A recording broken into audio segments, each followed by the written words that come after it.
अस्सलाम वालेकुम, मेरा नाम मुक़द्दस मरियम है और मेरा इस साल एडमिशन अल्लामा इकबाल मेडिकल कॉलेज लाहौर में हुआ है।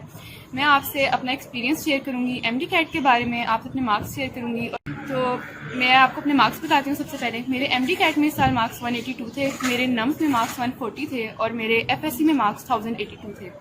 मेरी ये फर्स्ट अटैम्प्ट थी और मैं फ्रेशर थी। और आपको लोगों को पता है वो कोविड वाला ड्यूरेशन और फिर वो सब भी। सबसे पहले मैं आपको बताती हूँ, जब मैंने फ़र्स्ट ईयर स्टार्ट की थी ना, तो मेरी फ़र्स्ट ईयर के बीच में कोविड आया था। तो उधर हमारे बोर्ड के पेपर्स कैंसिल हुए और मतलब फिर टाइम था, हम घर में भी थे, लेकिन उस टाइम तो हम बोर्ड के पेपर्स की तैयारी कर रहे थे। लेकिन मैंने ऑनलाइन एंटी टेस्ट को चेक करना शुरू कर दिया था कि कौन सी साइट्स करवा रही हैं, कौन सी कैसे करवाती हैं। तो मुझे ना मतलब टॉप ग्रेड एक साइट थी। अच्छा, इससे पहले ना मैं आपको एक बात बता दूँ, ये वीडियो बिल्कुल भी स्पॉन्सर्ड नहीं है। मैं जो बता रही हूँ, मैं आपको अपना पर्सनल एक्सपीरियंस शेयर करूँगी। मैं आपको सब वो बताऊँगी जो मैं खुद कर चुकी हूँ और आप लोगों कर सकते हैं। मेरी फर्स्ट ईयर के बाद कोविड भी आ गया था, हमारे कॉलेजेस बंद थे, हमारे फर्स्ट ईयर के बोर्ड के पेपर कैंसिल हो गए थे, हमारे पास टाइम था। तो मैंने साइट्स देखी और मुझे टॉप ग्रेड जो मैं आपको बता चुकी हूँ, मुझे वो बड़ी अच्छी लगी। अब मैंने जो है अब जब मैंने ये एक अकाउंट होता है, ये फ्री नहीं है, मतलब इसे ख़रीदना पड़ता है। वो एक पर्सनल अकाउंट होता है और आप उस पर ये सब करते हैं। उसमें वीडियो लेक्चर्स होते हैं, उसमें क्वेश्चन बैंक होता है, उसमें स्लाइड्स वगैरह होती हैं। सही हो गया। टॉप ग्रेड का जो है ना, मैंने दिसंबर से, यानी कि मेरे सेकंड ईयर अभी चल रही थी और फिर मैंने ना दिसंबर से इस पे काम करना शुरू कर दिया था। असल में इसमें ये होता है कि इसमें वीडियो लेक्चर्स ना रिकॉर्डेड पड़े होते हैं और वीडियो लेक्चर्स जिस बंदे ने रिकॉर्ड करवाए हुए हैं ना, उसका नाम है डॉक्टर मौज़म मंजूर और वो भी खुद भी अल्लामा इकबाल का ग्रेजुएट है, MBBS डॉक्टर है वो भी। तो बड़े अच्छे लेक्चर्स थे वो, यकीन जाने मतलब कमाल थे वो, बहुत अच्छे कॉन्सेप्ट्स बनाते हैं वो। तो अब हमारी सेकंड ईयर चल रही थी, तो मैंने सेकंड ईयर के साथ साथ ना सेकंड ईयर वाला कवर करना स्टार्ट कर दिया था। मतलब सेकंड ईयर में जो टॉपिक हमें करवा रहे हैं कॉलेज में एफएससी के लिए, वो मैंने इधर से एंटी टेस्ट के लिए भी प्रिपेयर कर लिया। मैं सेकंड ईयर जो थी मेरी, वो तो मैं साथ साथ ही करती आ गई थी। और जब मैंने, यकीन जाने, मैं क्लियर स्टेटमेंट दे रही हूँ, जब मैंने टॉप ग्रेड ज्वाइन की थी ना दिसंबर में, तब मेरा कोई इरादा नहीं था कि मैं इसे लेके ही चलूँगी और मैंने किप्स ज्वाइन नहीं करनी। लेकिन मतलब मेरा इरादा ये था कि चलो इसे अभी साथ साथ मैं लेके चलती हूँ, लेकिन जब किप्स का प्रेप सेशन स्टार्ट हो गया एंटी टेस्ट वाला, तो मुझे वो ज्वाइन करना ही है, क्योंकि वो कन्वेंशनल भी है ना। आपको लगता है कि आपने मतलब उधर से नहीं पढ़ा तो फिर आपने कुछ नहीं पढ़ा, लेकिन हो गया था।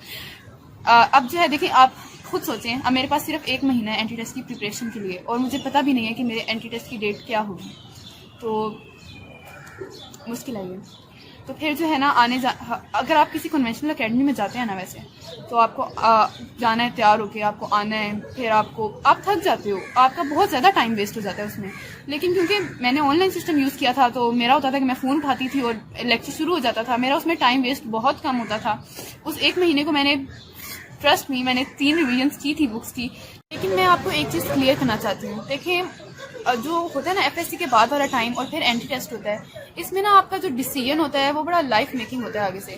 अब मैं रिस्क लेने वाली बात है ना, मतलब सब किप्स ज्वाइन करते हैं, मैं ऑनलाइन सिस्टम पे बैठी हुई हूँ, लेकिन मैं आपको कुछ बातें बताती हूँ कि कौन सी चीज़ें थी जिससे मुझे लगा कि ये सिस्टम मेरे लिए परफेक्ट है और मुझे इसी को लेके ही चलना है। देखिए, फर्स्टली जो टॉप ग्रेड की जो मुझे बातें पसंद थी ना, एक उसमें रिकॉर्डेड लेक्चर्स थे, मैं रात को 12 बजे भी ऑन करती थी ना, और मैं उनकी स्पीड भी बढ़ा लेती थी, मैं 2x स्पीड भी चला लेती थी उन्हें।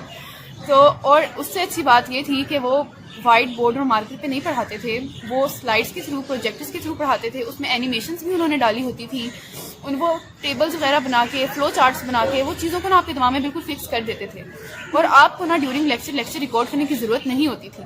वो जिन स्लाइड से पढ़ा रहे होते थे, वो स्लाइड्स आपको प्रोवाइड कर दी जाती थी। और जब आपको ऑल इन वन चीज़ मिल रही है, आपको एनिमेशंस मिल रही हैं, आपको बने बनाए नोट्स मिल रहे हैं, आपको सब कुछ मिल रहा है, तो फिर मतलब उधर से आपके कॉन्सेप्ट्स भी बन रहे हैं। तो मैं उससे बड़ा इंप्रेस हुई थी। और वो जो, जैसे मैं बता चुकी हूँ, वो डॉक्टर हैं तो वो वाकई अच्छा पढ़ा रहे हैं। उसके अलावा जो इनका क्वेश्चन बैंक था, उसमें मोर देन 20,000 MCQs थे। यानी कि पाकिस्तान में हमारे एमडी कैट की प्रिपरेशन के लिए जो बड़े बड़े नाम है ना, उनकी प्रैक्टिस बुक्स के MCQs उन्होंने एक जगह कंपाइल किए हुए थे।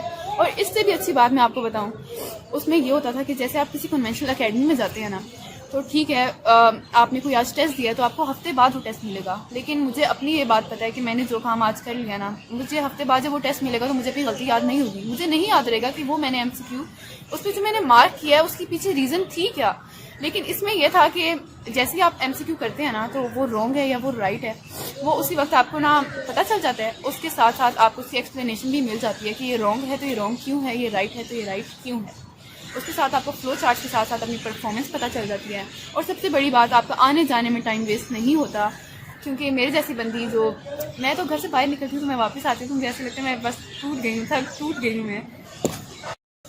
And hope for the best. इंशाल्लाह आप लोग भी अगले साल जूनियर होंगे मेरे, या किंग एडवर्ड में होंगे, या बहुत अच्छे किसी मेडिकल इंस्टीट्यूट में होंगे। बहुत सारी दुआएं आपके लिए, और अल्लाह हाफ़िज़।